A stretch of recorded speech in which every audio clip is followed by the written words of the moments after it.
Природата в тази част на Родопите е невероятна и уникална. Изключително богата растителност, различни дървесни видове, треви, храсти, мъхове, лишии, гъби и билки.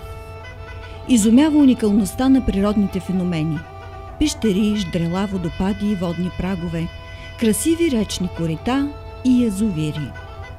Най-известни сред тях са Триградското ждрело, каньонът на река Девинска, пропастната пещера, Дяволското гърло, Харамийската пещера, реките Девинска, Въча и Доспат, езерата, чаирите и други. Огромно многообразие на фауната, местообитание на над 203 вида птици, като 2/3 от тях са зимуващи, над 30 вида пеперуди с висока стойност, 10 вида риби и бозайниците, кафява мечка, дива котка, видра, елен, сърни, дива коза, глигани, диви зайци и много други. Сред птиците могат да бъдат забелязани някои много редки видове, като глухар, скакопаска, врабчова кукумявка, пернотонога кукумявка, трипръст кълвач и други. Наближаваме местността Беклика, която е изключително популярна сред туристите и риболовците със своите неповторими природни дадености. Живописната горска територия със стопанисва Държавно горско стопанство Родопи. Тази местност е притегателна за множество летовници, за любителите на къмпингуването и бивакуването, за любителите на риболова и богатството на природните резервати. Не случайно сред красотите на тукашната природа всяко лято в края на месец август се провежда многолюдния фестивал Беклика Фест. За възможностите за отдих, разходки сред дивата природа на резерватите, за риболов в местния рибарник и зиме и лете ни разказват служителите на горското стопанство. В рибарника има 2 земни басейна, малък земен басейн и голям земен басейн. В принцип големия земен басейн е за угояване.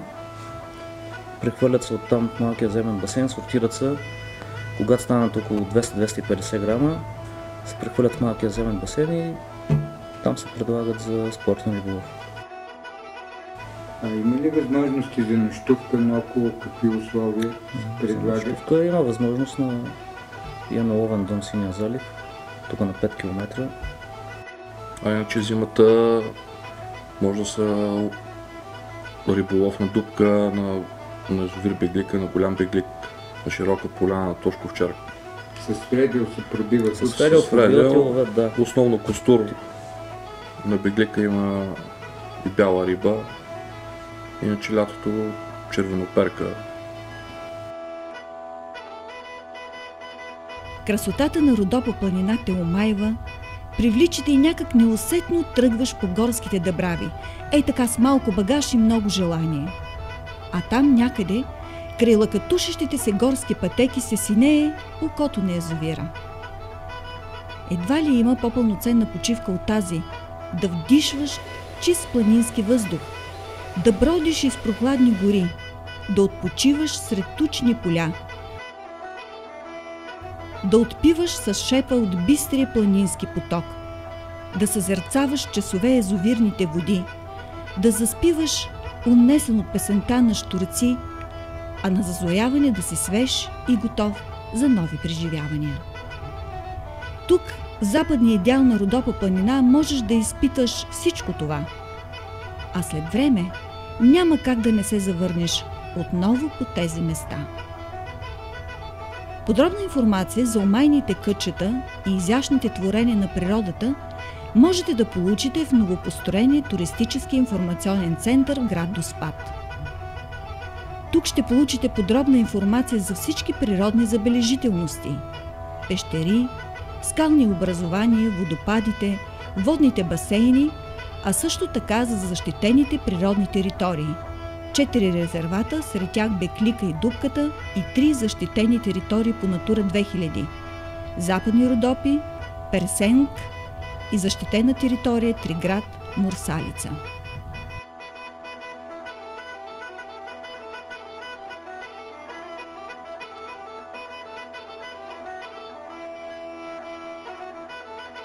Сега основните места, откъдето може да получите една прекрасна гледка към язовира и града, това е на първо место местността Просеката. Това е най-известната, така да кажа, природна гледка, която се открива от нашия район, и тя е буквално на самия път. Друга местност, която бих ви препоръчал, е една от местностите, показани в нашата брошура специално, казва се Почиляна Бърчина.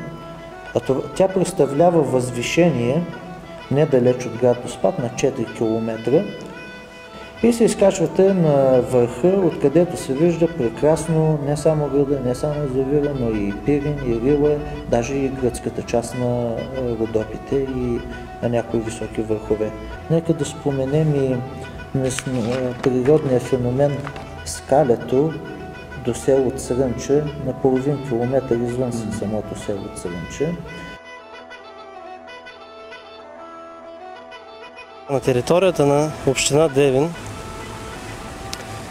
има доста туристически атракции. В това число има изграден музей на пастървата, който е създаден по местната инициативна рибарска група. До музея на пастървата има изграден музей на мечката, кафявата мечка. Знаете, на територията на Триград се намира и Дяволското гърло, пещерата, която е от 100 национални обекта. В град Девин имаме първата защитена местност в страната, местността Храстово. Защитена територия. Намира се над града, тук горе. През тази местност се минава и се стига до Червен камък, така наречен Червен камък.